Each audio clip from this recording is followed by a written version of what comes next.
सुंदरकांड का 18 नंबर दोहा तक पढ़ा था, जिसके अंदर में हमने पढ़ा था कि श्री रामचंद्र और लक्ष्मण जो है वो बाली को मारकर सुग्रीव को राजा बना देते हैं, और फिर सुग्रीव जब राजा बन जाते हैं उसके बाद में चौमासा शुरू हो जाता है।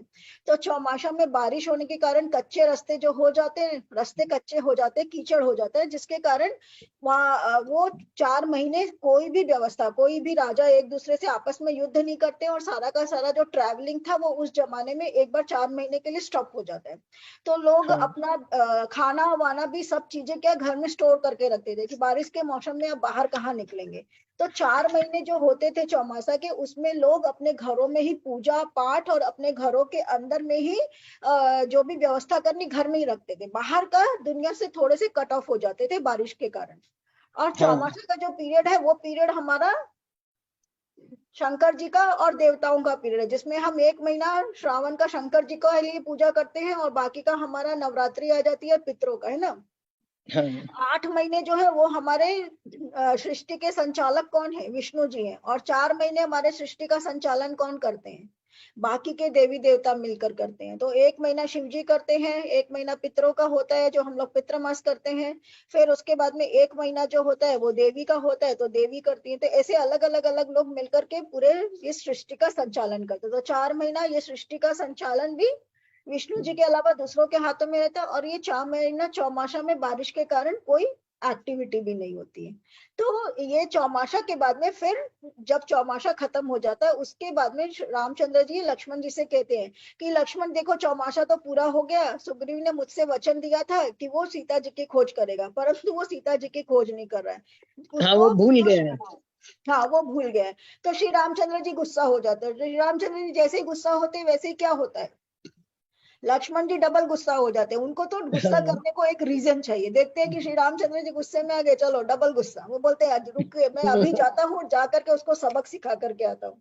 तो श्री रामचंद्र जी उससे कहते हैं कि भाई तुम जाना वहां पर, परंतु झूठ मूठ का डर दिखाना, सचमुच का डर मत दिखाना। तुम झूठ मूठ का धमकाना, और धमकाने से ही तुम्हारे काम हो जाएगा, तुमको जा करके सचमुच में वहां गुस्सा करने की जरूरत नहीं है। तो लक्ष्मण कहते हैं कि अच्छा ठीक है।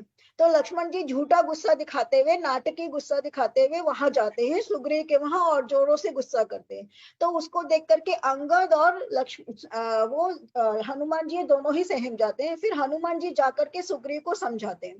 तो यहाँ तक हमने पढ़ा था। अब हम लोग आगे का ले लेते हैं 18 नंबर दोहा के बाद से।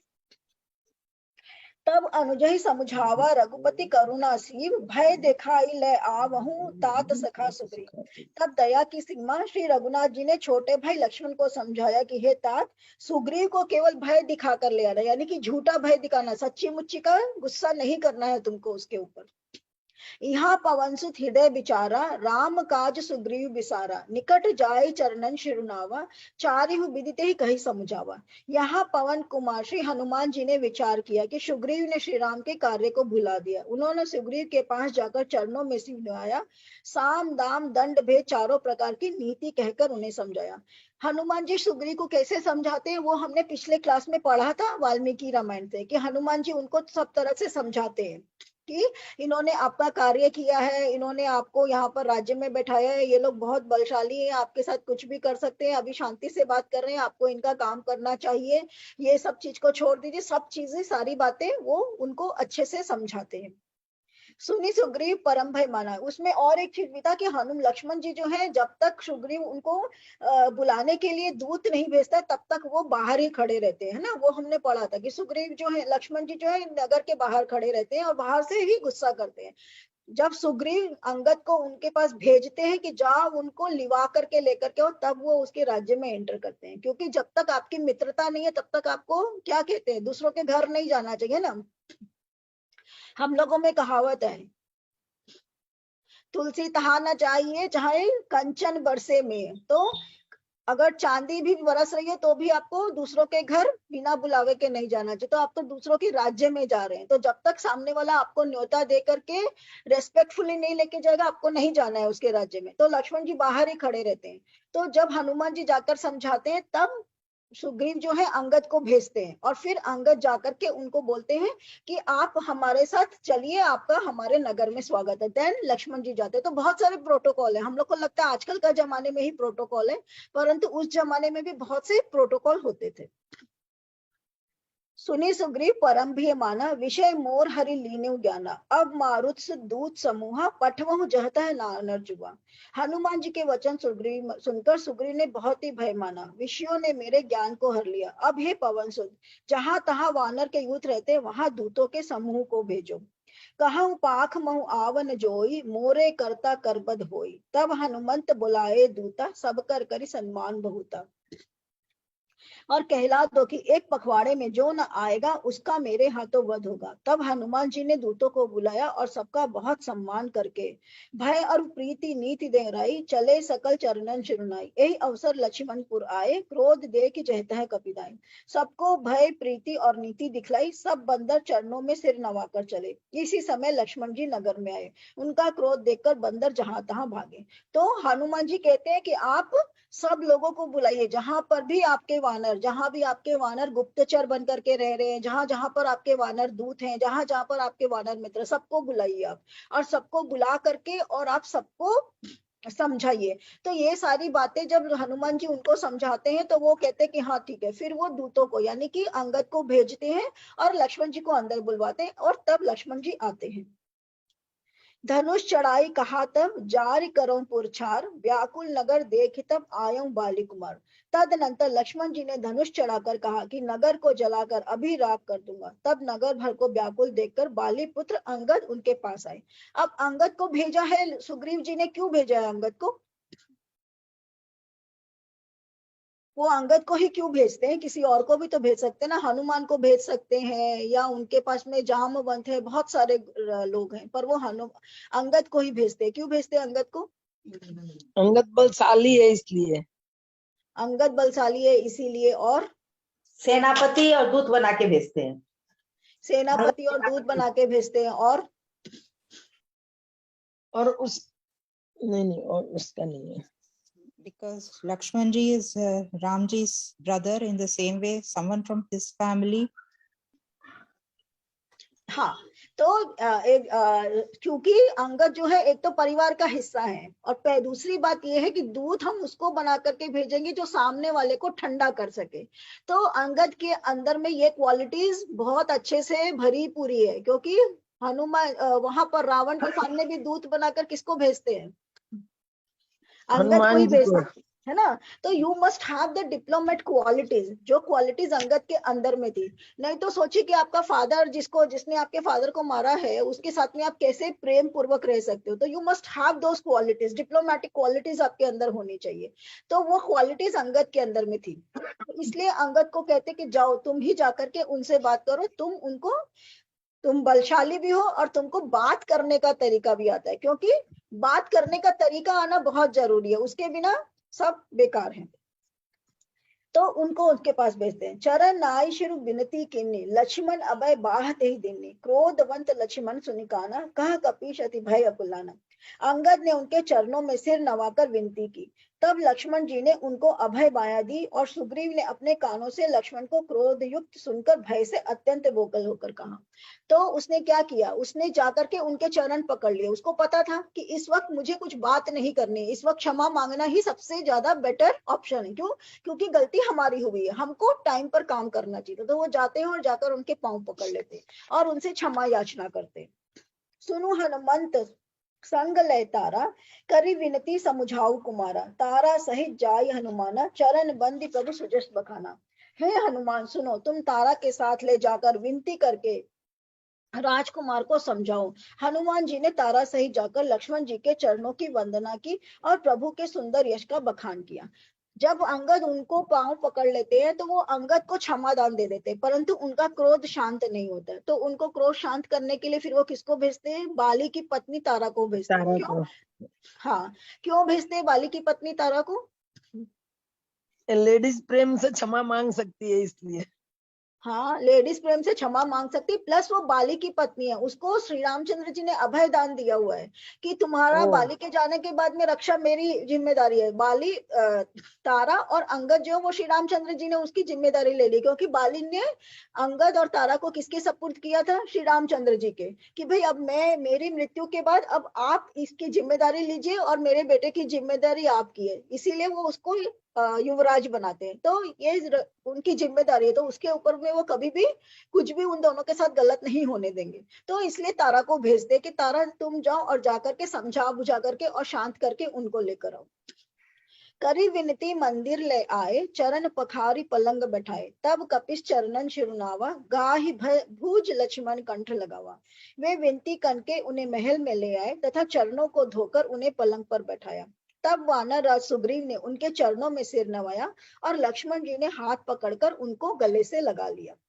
तो उनका जब गुस्सा ठंडा करके लक्ष्मण तारा जो है उनको लेकर आती है, उनको वहां पर महल में लाते हैं, उनको पलंग वगैरह बैठाते हैं, उनके चरण वगैरह धोते हैं और उनको शांत करते हैं। जब वो नॉर्मल हो जाते हैं तब सुग्रीव जी सामने आते हैं, क्योंकि सोचते हैं अब ठंडे हो गए हैं, क्योंकि वो राजा है, अगर राजा के ऊपर कोई गुस्सा करेगा तो बाकी लोग, प्रजा के लोग जो है वो राजा का मान नहीं करेंगे, इसीलिए वो समय का इंतजार करते हैं। और जब देखते हैं कि वो ठंडे हो गए तब वो सामने आते हैं, और आकर के जब वो सामने आते हैं तो लक्ष्मण उनको गले से लगा लेते हैं। नाथ विषय सम मद कछु नाही, मुनि मन मोह करई छन माही, सुनत विनीत वचन सुख पावा, लक्ष्मण तेहि बहु विधि समझावा। हे नाथ, विषय के समान और कोई मद नहीं है। विषय के समान यानी कि विषय मतलब जो भोग विलास में जो रहते हैं, जो Correct. चीज, मटेरियलिस्टिक चीज, मतलब हाँ, मटेरियलिस्टिक चीजें, जो भोग विलास की वस्तुएं, तो उसके समान कोई दूसरा नशा नहीं है। जितना ज्यादा आपको सुख मिलेगा ना, आप उतने ज्यादा माया के अंदर में घुसते जाएंगे ना, और जितना दुख मिलेगा उतना आप भगवान के पास जाते कि हे भगवान भगवान में ये दुख हो जाएंगे। रखा है, हे भगवान ये दुख हो रखा है हाँ, ना। सुख में सुमिरन सब करे, दुख में करे ना कोई, है में ना। करे न सॉरी, कोई, दुख हाँ। में सुमिरन सब करे, सुख में करे ना हाँ, कोई। तो जब सुख होता है तो हम माया में घुसे हुए रहते हैं, जब दुख होता है तभी हमको भगवान याद आते हैं। तो इसीलिए कह रहे कि सुख से बढ़कर के मत दूसरा कोई नहीं है, विषय से बढ़कर मत दूसरा कोई नहीं। यह मुनियों के मन में भी क्षण मात्र में मोह उत्पन्न कर देता है। सुग्रीव के विनय युक्त वचन सुनकर लक्ष्मण जी ने सुख पाया और उनको बहुत प्रकार से, जो लोग मुनि होते हैं वो लोग भी तुरंत ही माया के वश में हो जाते हैं, इसीलिए देवता लोग उनकी परीक्षा लेने के लिए अप्सरा को भेजते थे। पवन तनय सब कथा सुनाई, जेहि विधि गए दूत समुदाय। तब पवन सुत, पवन तनय, पवन के तन से उत्पन्न है ना, पवन तनय। अब पवन सुत हनुमान जी ने जिस प्रकार सब दिशाओं में दूतों के समूह गए थे वह सब हाल सुनाया। अब लक्ष्मण जी जब आ गए तो उनको क्या करे, ठंडा करने के लिए कह रहे कि नहीं भाई, हमने ऑलरेडी दूतों को भेज दिया है, वो लोग गए हैं पता लगाने के लिए, आप शांत रहिए, आप ये मत समझिएगा कि हम कुछ किए नहीं है, हमने पीछे से ये काम कर दिया है। हर्षि चले सुग्रीव तब अंगदादि कपिसात, राम अनुज आगे करी आए जह रघुनाथ। आए जह रघुनाथ, तब अंगद आदि वानरों को साथ लेकर और श्री राम जी के छोटे भाई लक्ष्मण जी को आगे करके सुग्रीव हर्षित होकर चले, जहां रघुनाथ जी थे वहां आए। अब रघुनाथ जी जो है वो महल में जा नहीं सकते, तो सुग्रीव उनको मिलने के लिए और उनको इस बात का यकीन दिलाने के लिए कि आपके साथ जो मेरी मैत्री है वो अभी तक पूर्ण है, वो क्या करते हैं, साथ में उनके आते हैं, वहां तक आते हैं जहां पर श्री रामचंद्र जी हैं, जिस पर्वत पर है। वो लोग कौन से पर्वत पर थे? ऋषिमुख, नहीं, ऋष्यमुख पर्वत पर सुग्रीव ठहरे हुए थे। मलयाचल पर्वत पे। नहीं, मलयाचल पर भी नहीं है। ये लोग हैं, क्या नाम था, देखिए मैं नाम भूल गई। मंदार। नहीं नहीं, मैं नाम बताऊंगी, मेरे नाम एकदम मुंह पे अटक रहा है कुछ और, वो तीसरे ही पर्वत पर आ जाते हैं। पूरा मलयाचल तो पूरा का पूरा वो पर्वत है जहां पर चंदन ही चंदन है, जहां पर सुग्रीव छिपा हुआ था। सुग्रीव छिपा। हाँ, क्योंकि वो मलयागिरी चंदन का वो हमने भजन भी है ना, केशर चंदन मलयागिरी चंदन लगाया करके वो भजन भी है सुंदर सा। सब लोग म्यूट कर लीजिए ना अपने आप को प्लीज, थोड़ा सा डिस्टरबेंस हो रहा है आज। तो वो एक अलग ही पर्वत था जिसका नाम मुझे याद नहीं आ रहा है।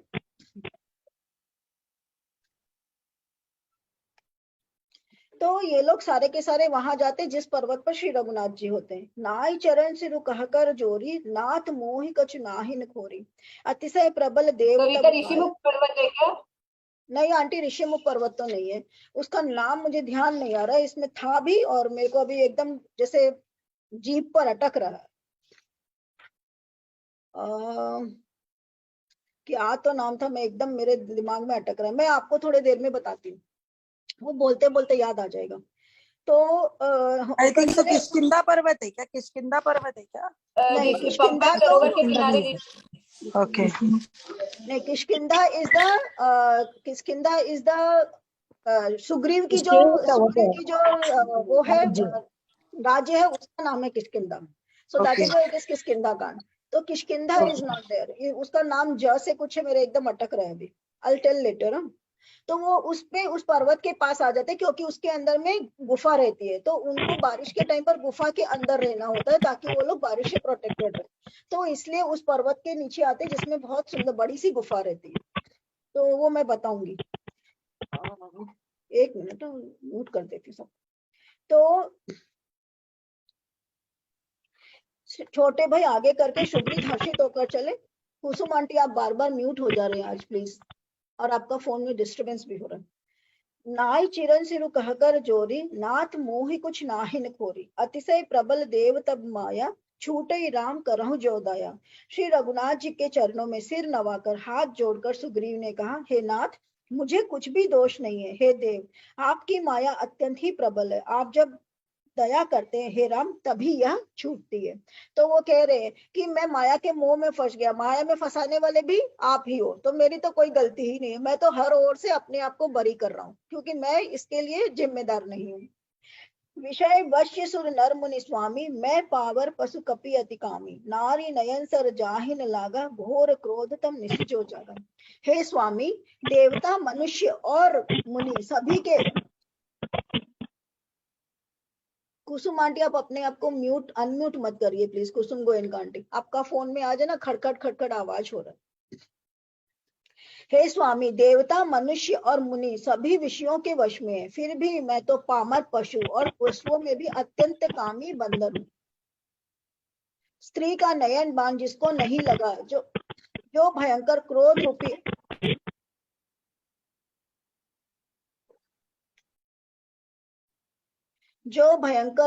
रूपी अंधेरी रात में भी जागता रहता है। तो कह रहा है मैं तो पशु हूँ, और जब मनुष्य ही विषयों के बस में हो जाते तो मैं तो फिर वानर हूँ, तो मेरा तो विषयों के वश में होना इज नॉट कोई आश्चर्य की बात नहीं है। लोभ पास जय गर न बंधाया, सो नर तुम समान रघुराया, यह गुण साधन ते नहीं होई, तुम्हारी कृपा पाव कोई कोई। और लोभ की फांसी से जिसने अपना गला नहीं बंधाया, हे रघुनाथ जी, वह मनुष्य आप ही के समान है। ये गुण साधन से नहीं प्राप्त होते, आपकी कृपा से ही कोई कोई इन्हें पाते हैं। और लोभ की फांसी से जिसने अपना गला नहीं बंधाया, यानी कि अपना गला खुद ही लोभ, अपने लोभ से लोग अपने आप को ही बांध लेते हैं। तो हर इंसान ऐसा ही होता है, बहुत कम लोग आपके जैसे होते हैं जिनको किसी भी चीज का लोभ नहीं है। क्यों? श्री रामचंद्र जी ने सब चीज का लोभ छोड़ करके जंगल में आ गए पिता की आज्ञा के लिए। तो कोई कोई बिरला ही होता है जो आपके जैसा होता है, जो लोभ की फांसी में नहीं बंधता। तब रघुपति बोले मुस्काई, तुम प्रेम मोहि भरत जिमि भाई, अब सोई जतन करहु मन लाई, जय विधि सीता कै सुधि पाई। तब श्री रघुनाथ जी मुस्कुराकर बोले, हे भाई, तुम मुझे भरत के समान प्यारे हो, अब मन लगाकर वही उपाय करो जिस उपाय से सीता की खबर मिले। यही विधि होत बत कही, आए बानर जूथ, नाना बरन सकल दिसी, देखी कीस बरूद। इस प्रकार बातचीत हो ही रही थी कि बानरों के झुंड आ गए। अनेक रंगों के बानरों के दल सब दिशाओं में दिखाई देने लगे। अब इतने में उन्होंने सबको बुलाया था अलग अलग दिशाओं से, तो सारे के सारे बानर अलग अलग दिशाओं से आकर वहां जमा हो गए। बानर कटक उमा में देखा, सो मूरख जो करन चह लेखा, आई राम पद नावहि माथा, निरखी बदन सब हो ही सनाता। हे उमा, बानरों की वह सेना मैंने देखी थी, उसकी जो गिनती करना चाहे वह महान मूर्ख है। सब वानर आकर श्री राम जी के चरणों में मस्तक नवाते हैं और श्री मुख के दर्शन करके कृतार्थ होते हैं। तो सारे वानर करके उनको उनका प्रणाम कर रहे हैं। अस कपि एक न सेना माई, राम कुशल जही पूछी नाई, यह कछु नहीं प्रभु कछा इकाई, विश्व रूप व्यापक रघुराई। सेना में एक भी वानर ऐसा नहीं था जिससे श्री राम जी ने कुशल न पूछी हो। अब देखिए, ये बहुत बड़ा बात है कि आप जब जिस सेना के अंदर में जा रहे हो, वहां पर पर्सन को ऐसा लगना चाहिए कि वो आपका सबसे निकटतम है। तो ये एक डिप्लोमेसी भी समझ लो और ये एक टेक्निक भी समझ लीजिए कि जितने भी लोग हैं उनको आप पर्सनली मिल रहे हो, आपका पर्सनली जब आप किसी से मिलते हो तो एक क्या होता है, पर्सनल टच हो जाता है, सामने वाले को लगता है कि यही वो आप उसको कितना इंपॉर्टेंस दे रहे हो। तो वो भले ही उनको वो खाली सुग्रीव से बात करते तो भी चल जाता, परंतु वो हर एक वानर को मिल रहे हैं ताकि हर एक को लगे कि वो श्री रामचंद्र जी का कार्य कर रहा है और श्री रामचंद्र जी के लिए वो इम्पोर्टेंट है ना। तो एक सेंस ऑफ इम्पोर्टेंस आता है जब आप अपने एम्प्लॉयज को या जो आपके कोई काम करते हैं उनको आप मिलते हो और उनसे पर्सनल टच रखते हो, तो वो एक इसके अंदर में सीख भी है। ये पर्वशन पर्वत है भाभी। हाँ करेक्ट, एकदम सही पर्वतन। बोले, पर्युषण पर्वत है। रमा जी हम लोगों की क्वेश्चन आंसर की एकदम परफेक्ट वो है। मैं क्या कौन सा बोलते, क्या भूल कौन सा पर्वत है, ध्यान कर रहे थे और हाँ देखे डिलीजेंट स्टूडेंट है एकदम, पर्युषण पर्वत है, बिल्कुल सही बोले आप। तो सब जगह दिखाई देने लगे और श्री रामचंद्र जी सबसे एक एक जन से मिलते हैं। अस कपि एक ने सेना माई, हाँ रामचंद्र जी विश्व रूप तथा सर्वव्यापक है, तो सब जगह श्री रामचंद्र जी व्याप्त है, उनके लिए ये कोई मुश्किल काम नहीं है। ठाड़े जहत आयुष पाई कह सुग्रीव सभै समुझाई, राम काज और मोर निहोरा बानर जूथ जाहु चहुओरा। आज्ञा पाकर सब जहां तहां खड़े हो गए। तब सुग्रीव ने सबको समझा कर कहा कि हे वानर के समूह, यह श्री रामचंद्र जी का कार्य है और मेरा अनुरोध है कि तुम चारों ओर जाओ। जनक सुता कहूँ खोजहु जाई, मास दिवस महु आयहु भाई, अवधि मेट जो बिन सुधि पाई, आवई बिन ही सो मोरी मराई। और जाकर जानकी जी को खोजो, हे भाई महीने भर में वापस आ जाना, जो अवधि बिताकर बिदा पता लगाए ही लौट आवेगा उसे मेरे द्वारा मरवाते ही बनेगा। कह रहे हैं कि मैं चारों तरफ को भेजूंगा और एक महीने के अंदर अंदर में पता लगा करके आना ही होगा, अगर नहीं आया है तो, अगर पता नहीं लगा एक महीने में सीता जी का, तो फिर मेरे हाथों वध निश्चित है। तो इधर कुआं उधर खाई, कि कैसे भी करके पता तो लगा करके आना ही है। एक महीना में अगर पता नहीं लगा तो जिधर है उधर से वापस लौट के मत आओ, और लौट कर आना है तो पता लगा करके आना है। इस तरीका का वो उन लोगों को सबको फरमान देते हैं ताकि सब लोग डिलीजेंटली जाए और उस काम को पूरा करें। इसके अंदर में यहाँ वर्णन नहीं है, परंतु सुग्रीव हर एक वानर को एक एक सेनापति को नियुक्त करते हैं और हर दिशा में वानर को भेजते हैं और हर दिशा में वानरों को उस रास्ता का डिस्क्रिप्शन देते हैं कि उन लोग को आगे कैसे बढ़ना है, क्योंकि आप किसी को भेज रहे हो उसको पता होना चाहिए कि उसको कैसे जाना है ना, नहीं तो रास्ता घूम जाएगा। तो हर एक को वो डायरेक्शन देते हैं, जैसे आज हम लोग को गूगल डायरेक्शन देता है वैसे वो हर एक को एक एक चीज बताते कि तुम लोग यहाँ से यहाँ आगे जाना, तुमको ये पर्वत मिलेगा, उसके बाद ये नदी मिलेगी, फिर ये रेगिस्तान मिलेगा।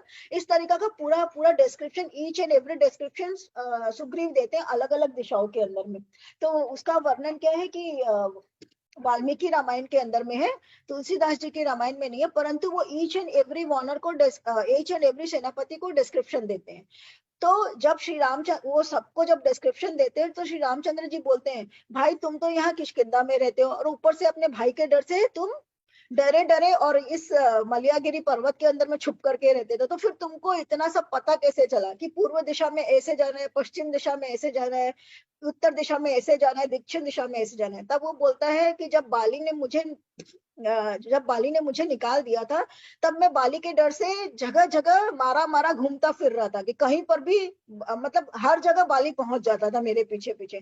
तो मैं उसके चक्कर में पूरा पश्चिम उत्तर दक्षिण सारी दिशाएं घूम लिया। जब मैं सारी दिशा घूम गया और कहीं पर भी बाली मेरा पीछा नहीं छोड़ा, तब जाकर के मुझे पता लगा कि मलयागिरी पर्वत के ऊपर में बाली का श्राप है।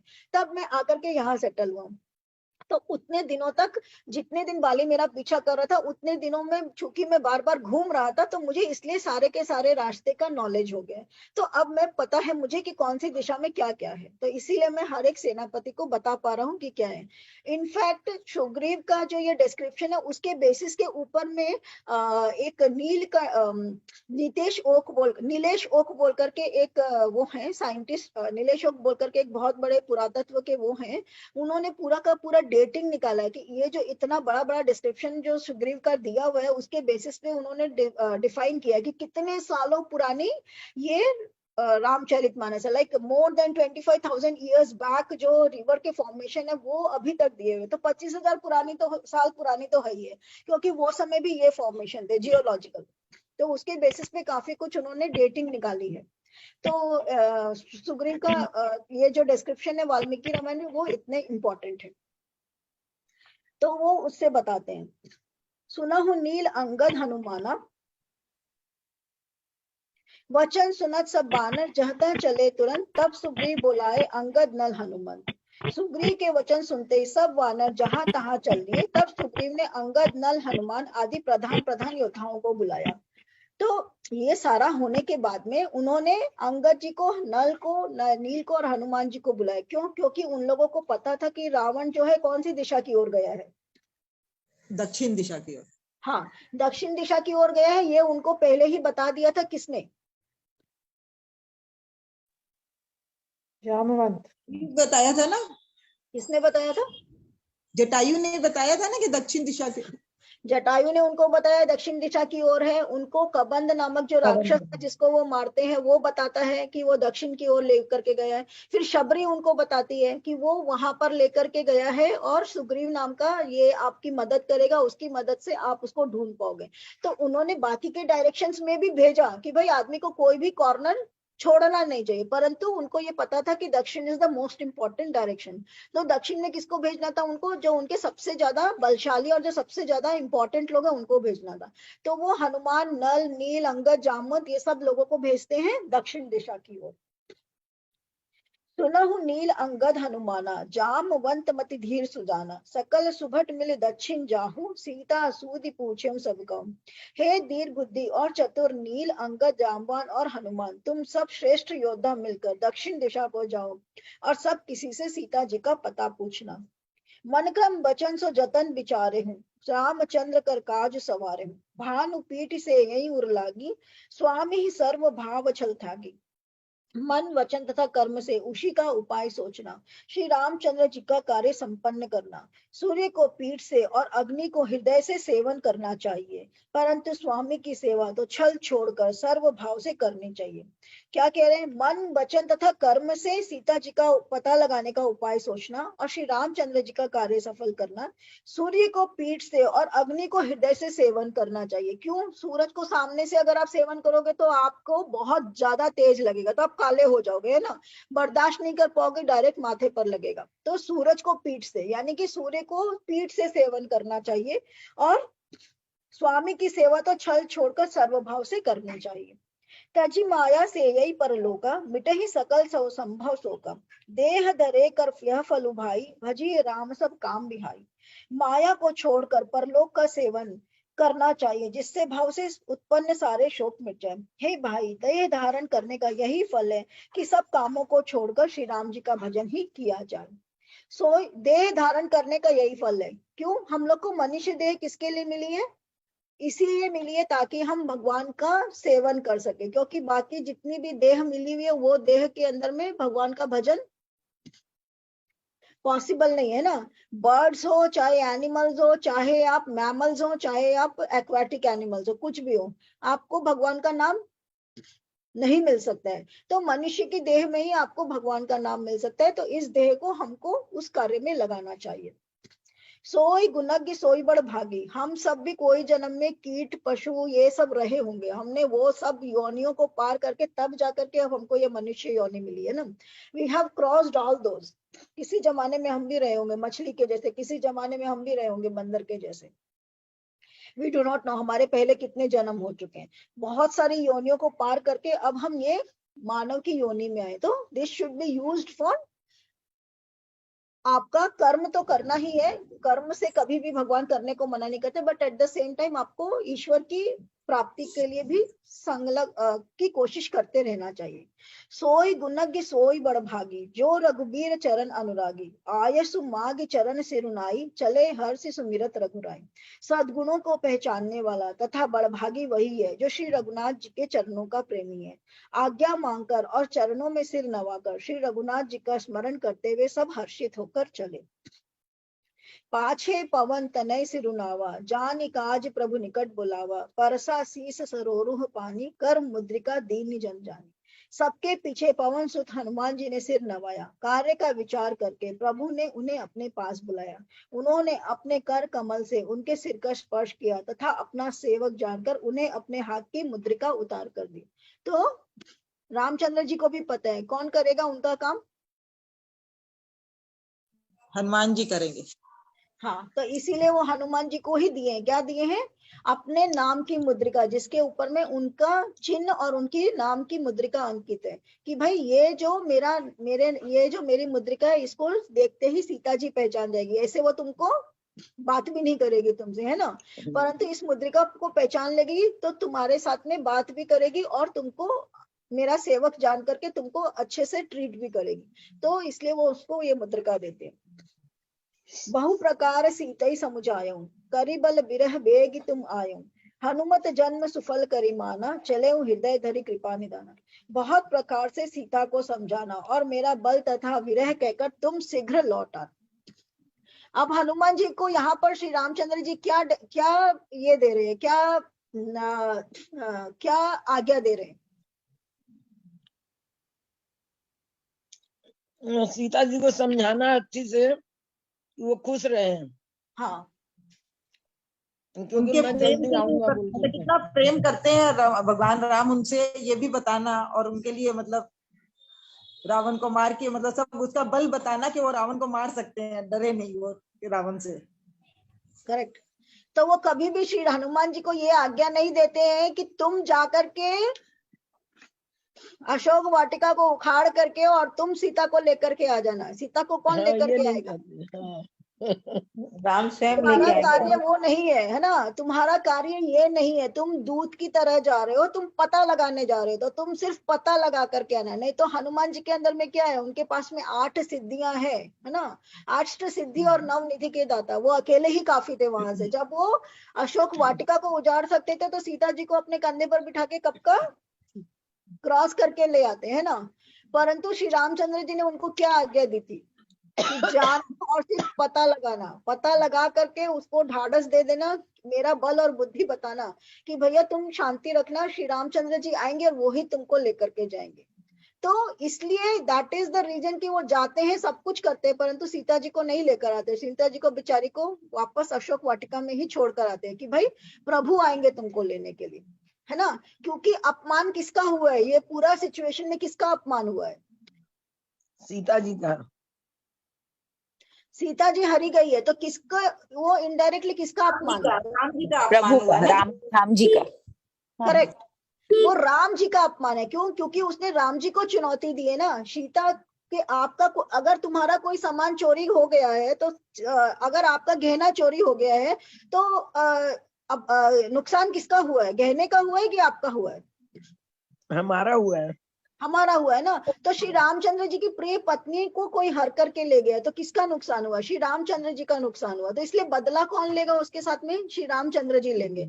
वो हनुमान जी का काम नहीं है, बदला लेने का काम हनुमान जी का नहीं है। तो श्री रामचंद्र जी अपने अपमान का, उनके साथ में जो गलत हुआ उसका बदला वो खुद ही लेंगे। तो उसको आज्ञा देकर भेजते कि पता करके आना सिर्फ, और उसको बता देना कि मेरा बल है इतना कि मैं उसको वापस वहां से लेकर आ सकता हूँ, but don't do anything more than that.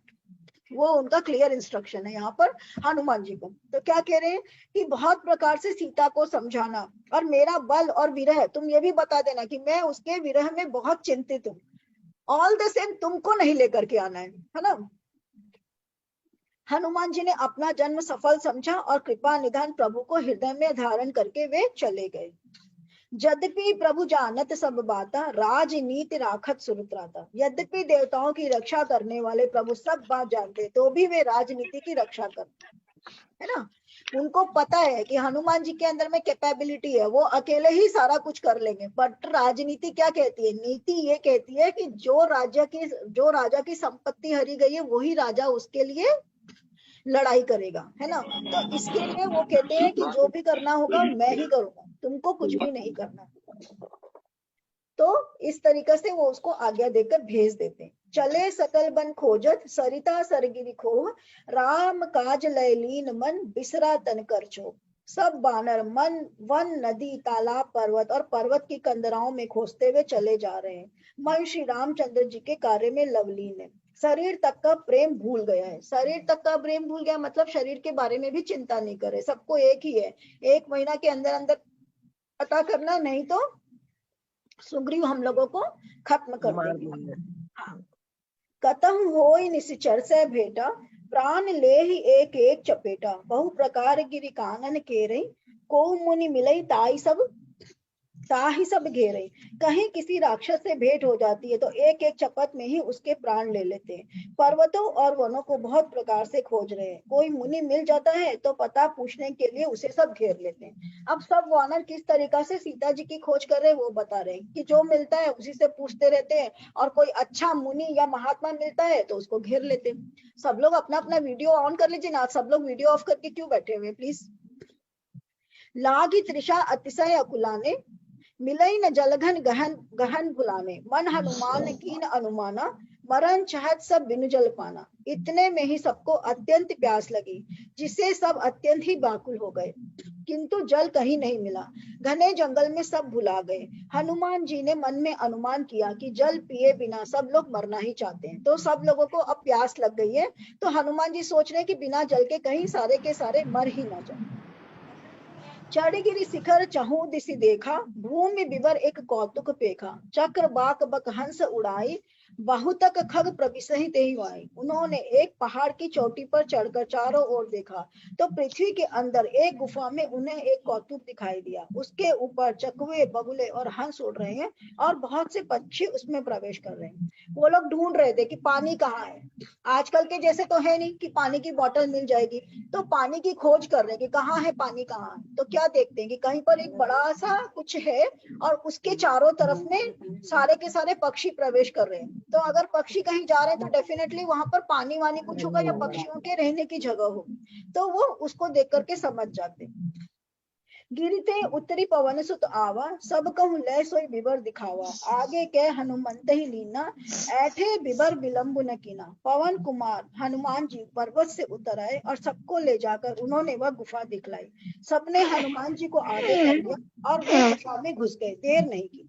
तो जब हनुमान जी ने सबको बताया तो सब लोग बोले आप आगे आगे चलो, हम लोग पीछे पीछे आते हैं, और सब लोग मिलकर के उस गुफा में घुस जाते हैं।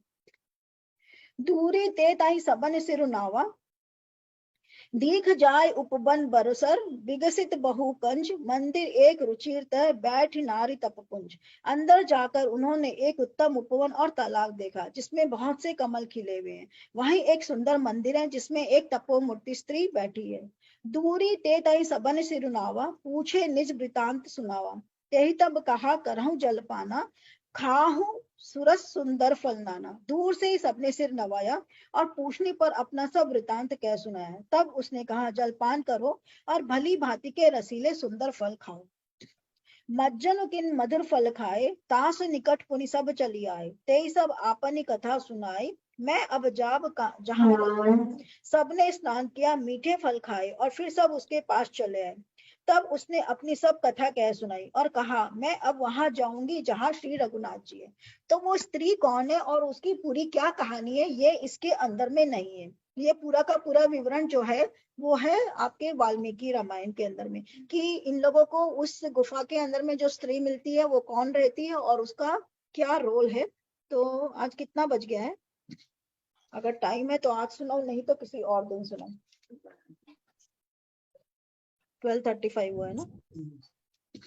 लेट मी सी, आज ही बताती हूँ फिर।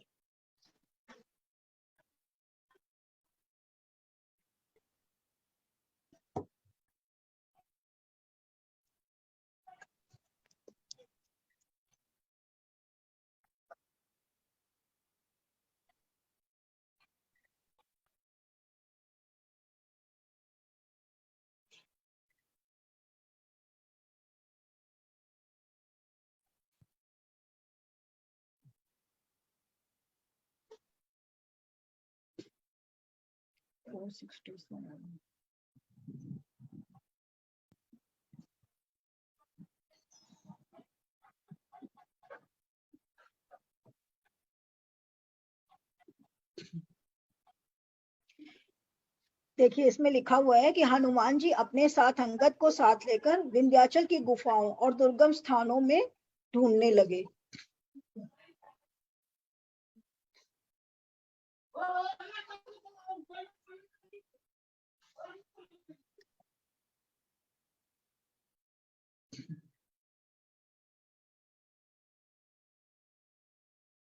वो लोग वहां जब जाते हैं तो देखते हैं कि इस बिल के मुहाने पर हरे भरे वृक्ष लगे हुए हैं, परंतु उस अंधियारे बिल में जाने का कोई रास्ता नहीं है। वो ढूंढ ढांड करके हनुमान जी उसमें घुसते हैं। उस बिल में सूर्य अथवा चंद्रमा का प्रकाश नहीं था। ऐसा वो सांप के बिल के जैसी वो गुफा थी जिसके चारों तरफ पक्षी लोग घूम रहे थे। वे सब वानर श्रेष्ठ उसमें घुस गए। उस समय उनकी यह दिशा थी कि उनको आंखों से देख नहीं पड़ता था। उनके शरीर में तेज और पराक्रमण नहीं रह गया था। जब वे उस बिल के भीतर पहुंचे, वहां उन्होंने सुंदर प्रकाश और उत्तम स्थान देखा। तो जाने का जो रास्ता था उसमें एकदम अंधियारा था, परंतु जब वो बिल का रास्ता खत्म होता तब वहां पर उजियारा और प्रकाश था।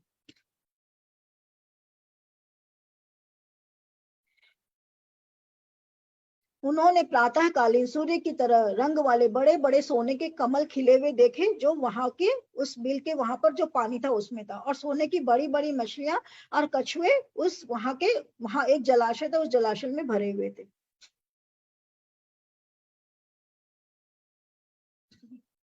सबके सब वानर उसे देख विस्मित हो दूर खड़े हो गए। उन्होंने हनुमान जी से तभी एक तपस्विनी स्त्री जो काले रंग का मृग का चर्म धारण किए हुए थी और नियत आहार किया करती थी, वो आती है। उसको देख करके सारे वानर भयभीत हो जाते हैं। पवन तुल्य देहधारी हनुमान जी ने हाथ जोड़कर उस वृद्ध तापसी से पूछा कि आप यह तो बताइए कि आप कौन हैं? यह भवन और यह बिल किसके हैं, और इन रत्नों और सुवर्ण के ढेरियों का मालिक कौन है?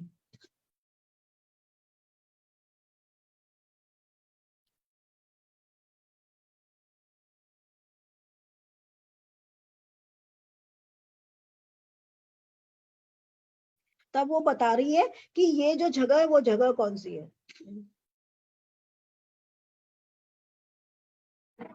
महातेजस्वी मय नाम का एक मायावी श्रेष्ठ दानव था। तो आपने वो सुना होगा, अभी भी केरला के अंदर में एक जगह है जिसके अंदर में एक वो मंदिर है जहां पर अभी भी मंदिर का जो के दरवाजे जो है उसको कोई खोल नहीं सकता है। वहां पर मैं कभी उसका वीडियो भेजूंगी कि वो एक जगह है, आज के दिन भी है वो जगह केरला के अंदर में, जहां पर आप बहुत सारा रहस्यमयी जगह है वो वाली। वहां पर बोलते हैं कि अलग अलग दरवाजे हैं और उसके कुछ दरवाजे जो वो खुलते ही नहीं है। जिस दिन वो दरवाजे खुलेंगे वो प्रलय टाइप का सा जाएगा। तो ये वो जगह का कुछ ये वो जगह है जो इससे मिलती जुलती है, जो मय की नगरी है, मय की मायावी नगरी है, जहां पर सोने और चांदी, कहते हैं कि उन दरवाजों के पीछे खूब सोना है, खूब चांदी है, और वहां पर सांप वगैरह है जो उसके ऊपर डेरा डाले हुए हैं। तो वो एक रहस्यमयी सी जगह है जो कि केरला में है और आज भी है। तो वो कहती है कि ये महातेजस्वी मय नाम का एक दानव था। उसने यह सुवर्णमय वन अपनी माया के बल से बनाया हुआ है। उसने ब्रह्मा जी से यह वर पाया था कि शिल्प विद्या संबंधी जो विद्या शुक्लाचार्य जी को बनाई थी उसका समस्त ज्ञान उसको हो। यह महाबली इस वन को बना यहाँ की समस्त भोग्य वस्तुओं का स्वामी हो गया। इस महावन में वह कुछ दिनों सुरवक रहा, फिर वह हेमा नामक एक अप्सरा पर आसक्त हो गया। तब इंद्र ने युद्ध में अपने वज्र से उसको मार डाला। तब ब्रह्मा जी ने यह उत्तम वन हेमा को दे डाला। मैं हेमा के इस भवन की रखवाली किया करती थी। उसी के दिए हुए वर से मैं इस उत्तम वन की रक्षा करती हूँ। तुम किस कार्य के लिए यहाँ पर आए हो? उस तापसी ने बताया कि उसका नाम जो है वो है स्वयं प्रभा। तब तापसी धर्मचारिणी स्वयं प्रभा ने एकाग्र चित्त हो उनसे ये वचन कहे, हे वानरों, यदि फल खाकर तुम्हारी थकावट मिट गई हो और यदि तुम मेरी बात सुनने के योग्य हो, तो मैं चाहती हूँ कि तुम अपना वृतांत मुझे कह सुनाओ। तो कहती है कि तुम लोग यहाँ पर क्यों आए हो और इस बिल के अंदर में क्यों घुसे, वो सब हमको बताओ। तो अब ये लोग सारी बात बताते हैं कि कैसे कैसे श्री रामचंद्र जी का ये सब हुआ और क्यों ये लोग यहाँ पर आए हैं। तब उस वानर योधपतियों से वह बोली कि मैं तुम समस्त बलवान वानरों से संतुष्ट हूँ। मैं यहाँ धर्म अनुष्ठान कर रही हूँ, मुझे किसी से कोई प्रयोजन नहीं है। तब हनुमान जी उससे कहते हैं कि हे धर्मचारिणी, हम सब तेरे सुरीन हैं। महात्मा सुग्रीव ने हमारे लिए अवधि बांध दी है और वह अगर हम इस बिल में रहेंगे तो रहते हुए व्यतीत हो जाएगी। तो आप हमको शीघ्रता से इस बिल से बाहर निकलने का रास्ता बताओ। अब हम खा पी करके एकदम स्वस्थ हो गए, तो अब हमको वापस सीता जी की खोज में जाना है। तो वो कहती है कि इस बिल में जो घुस करके आता है उसका यहाँ से जीवित लौटना मुश्किल है। वो जो कैरना में आज भी जो वो रहस्यमयी जगह है, कहते हैं उसमें जो जाएगा वो वापस नहीं लौटता है। तो यही बात वो बता रही कि इस बिल में जो घुस जाएगा उसका लौट कर आना मुश्किल है। तो वो कहती है मेरे पास में विद्या है, मेरे पास में तापसी विद्या है। तो तुम लोग सब आंख बंद कर लो। जब तुम लोग आंख बंद करोगे तो तुम लोग पाओगे कि जब आंख खोलोगे तो तुम लोग अपने आप को इस बिल के बाहर पाओगे, परंतु खुली आंखों से तुम इस बिल से बाहर नहीं निकल सकते हो। तो सब लोग अपनी अपनी आंखें बंद कर लेते हैं। तब उन महात्मा वानरों ने अपनी आंखें हाथों से ढक ली। तब उस तपस्विनी ने एक पल में ही उन सबको बिल के बाहर पहुंचा दिया। उस धर्मचारिणी तापसी स्वयं प्रभा ने उन सबको स्थान से बाहर पहुंचा, उनको धीरज बताती हुई कहने लगी, तुम्हारा मंगल हो, मैं अब अपने भवन को जाऊंगी। यह कहकर तापसी स्वयं प्रभा उस परम सुंदर बिल में घुस गई। जब सब बानर बिल के बाहर आए तब उन्होंने उस भयंकर वरुणाचल सागर को देखा, जिसका पारावार न था, जो गर्ज रहा था तथा जिसमें बड़ी बड़ी भयंकर लहरें उठ रही थी। ये लोग जब उस गिरी और कंदरा से जब बाहर निकले तो कहाँ निकले? सामने निकल गए हैं वो ही सागर के सामने, जिसको पार करके रावण की नगरी है और जिसके ऊपर इन्होंने वो क्या बोलते हैं श्री राम जी का जो राम सेतु है वो बनाया था। तो ये लोग उस सागर के पार सामने जाते आते हैं तो देखते कि सामने अब वो सागर ही है। तो वो जो तापसी रहती है, तपस्विनी स्वयं प्रभा जो रहती है, वो इन लोगों को डायरेक्टली कहाँ पहुंचा देती है? एकदम समुद्र के किनारे पहुंचा देती है। वे सब महात्मा वानर विंध्य पर्वत की तलहटी में फूल लगे थे बैठकर चिंतित तो सोचने लगे। अब ये लोग चिंता करने लग रहे हैं कि भैया ये तो आ गया, इसने हमें कहाँ पहुंचा दिया, सामने तो कुछ है ही नहीं, खाली पानी ही पानी। अब सीता जी को कहाँ खोजे? क्योंकि उन्होंने उसको बोला था कि हमें सीता जी तक पहुंचाने का रास्ता बता दो, तो वो उनको पहुंचा देती समुद्र के किनारे। अब ये लोग सोच रहे सामने तो कुछ नहीं है, खाली अथाह समुद्र है, अब क्या करें? तो ये सारे के सारे सोच करके अब परेशान हो रहे हैं।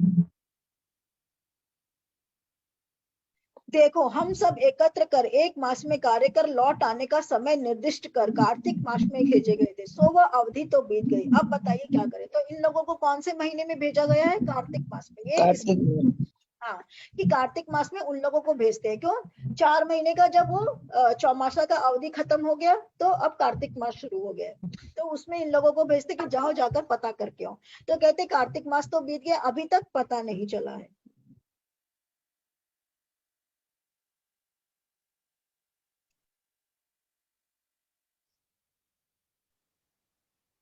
यदि महाराज श्री रामचंद्र जी ने मुझको अभिषिक्त किया है तो उनको यह मालूम होगा कि और अगर उनको यह मालूम होगा कि मैंने काम पूरा नहीं किया तो अवश्य ही मुझे मृत्यु दंड मिल सकता है। क्यों? वो सोच रहे कि श्री रामचंद्र जी ने मुझे कार्य सौंपा है, हनुमान जी सोच रहे कि मुझे कार्य सौंपा है और फिर भी मैं काम नहीं पूरा कर पाया, तो कहीं ऐसा ना हो कि मुझे मृत्यु दंड मिल जाए। तो ये लोग सोच रहे कि 1 महीने का समय तो बीत गया, परंतु हम लोग वापस नहीं जाएंगे। जब तक हम लोग सीता जी को खोज नहीं लेंगे तब तक वापस नहीं जाएंगे। 1 महीना लगे, 2 महीना लगे, 6 महीना लगे, जितना समय लगेगा लगेगा, परंतु सीता जी को खोज कर ही हम लोगों को जाना है।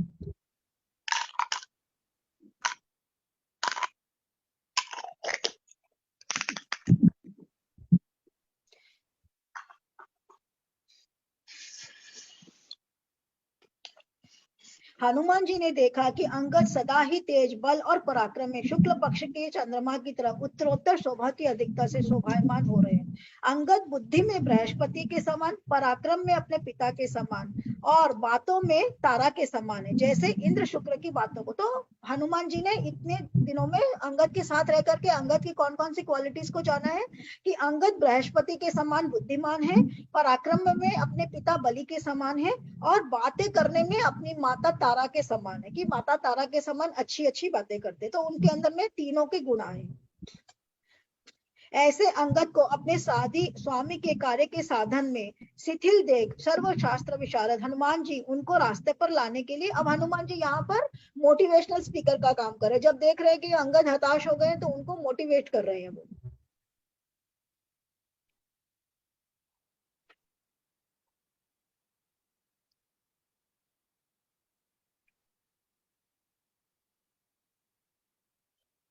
वो उनसे कर रहे हैं कि हे तारा के पुत्र, तुम युद्ध करने में अपने पिता से भी बढ़कर सामर्थ्य रखते हो और कपियों के राज सिंहासन पर तुम युवराज की तरह अभिषिक्त हो। हे वानर, सदा संचल सिद्ध स्वभाव के होते हो वे भी तुम पुत्रों और स्त्रियों को छोड़कर उनके अधिक आज्ञाकारी बने हो।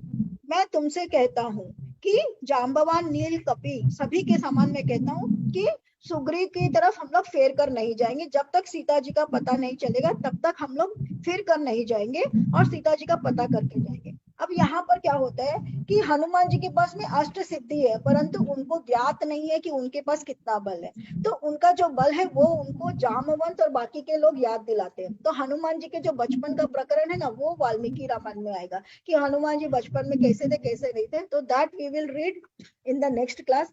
आज क्योंकि हम लोगों का टाइम हो गया तो हम लोग पढ़ नहीं पाएंगे, तो यहीं से थोड़ा सा वाल्मीकि तुलसीदास जी की रामायण से पढ़ करके आज का सेशन हम लोग खत्म करेंगे। क्योंकि अब हनुमान जी को क्योंकि समुद्र पार करना है, तो समुद्र पार करने की ताकत उनके अंदर में है, ये उनको याद दिलाना है। जो इंसान सूरज को छू लेते हैं, हनुमान जी बचपन में सूरज को एप्पल समझ करके निगलने के लिए जाते हैं ना, तभी उनका थोड़ी उनको वो पूरा का पूरा अभी नहीं बताएंगे, वो पूरा का पूरा डिस्क्रिप्शन है जो हम लोग उस वक्त पढ़ेंगे कि उनका नाम हनुमान क्यों पड़ा, उनका नाम तो मारुति था तो उनका नाम हनुमान क्यों पड़ा। ये सारा का सारा डिस्क्रिप्शन अभी वाल्मीकि रामायण के अंदर में आएगा, तो हम लोग नेक्स्ट क्लास के अंदर में पढ़ेंगे। तो बद्री बन कहूं सो गई प्रभु अज्ञाधरी शीस उर्धरी राम चरण जुग जे बंदत अजीस। प्रभु की आज्ञा सिर पर धरकर और श्री राम जी के चरणों को प्रवेश करके धारण करके बद्रिका आश्रम को चली गई। यहाँ बता रहे हैं कि स्वयं प्रभा जो बद्रिका आश्रम को चली गई, परंतु वाल्मीकि रामायण के अंदर में यह है कि वो वापस अपने उसी बिल के अंदर में चली जाती है। तो आज हम लोग यहीं तक पढ़ेंगे। 25 नंबर दोहा हुआ है, हम लोग आज यहीं तक पढ़ेंगे और अगला क्लास में हम लोग हनुमान जी का पूरा विवरण पढ़ेंगे कि उनका अंदर में क्या क्या ताकत था, उनका नाम हनुमान क्यों पड़ा, और ये सारा का सारा डिस्क्रिप्शन है जो जामवंत उनको सुनाते हैं। तो वाल्मीकि जो है जामवंत के थ्रू हनुमान जी के बचपन का पूरा डिस्क्रिप्शन हम लोगों को देंगे। तो वो हम लोग नेक्स्ट क्लास के अंदर में वाल्मीकि रामायण से पढ़ेंगे। तो आज के लिए इतना। कब करेंगे? क्या कह रहे हैं रेणु जी? कब करेंगे? समझ नहीं आया। जो हम लोग सुंदरकांड बोले थे ना, वो कब करेंगे? सुंदरकांड हम लोग करेंगे जिस दिन हनुमान जी का वो है, क्या बोलते हैं, हनुमान जयंती है, तो वो हम लोग अखंड रामायण के बाद करेंगे। और उस दिन तो हम लोग, मैं तो बिजी रहूंगी उस दिन। कविता, हाँ आंटी, ट्रैवल कर रहे हैं, क्या कह रहे हैं? वेडनेसडे को ट्रैवल कर रहे हैं क्या फिर कि ट्यूसडे को? हम लोग ट्यूसडे को जाके वेडनेसडे को आ रहे हैं आंटी। हाँ, तो फिर ट्यूसडे को क्लास नहीं होगी? ट्यूसडे क्लास नहीं रहेगा, देखते हैं अगर नहीं ट्यूसडे को करके मंडे को कर लेंगे, ताकि क्या है कि ये वाला प्रकरण खत्म कर पाए, नहीं तो फिर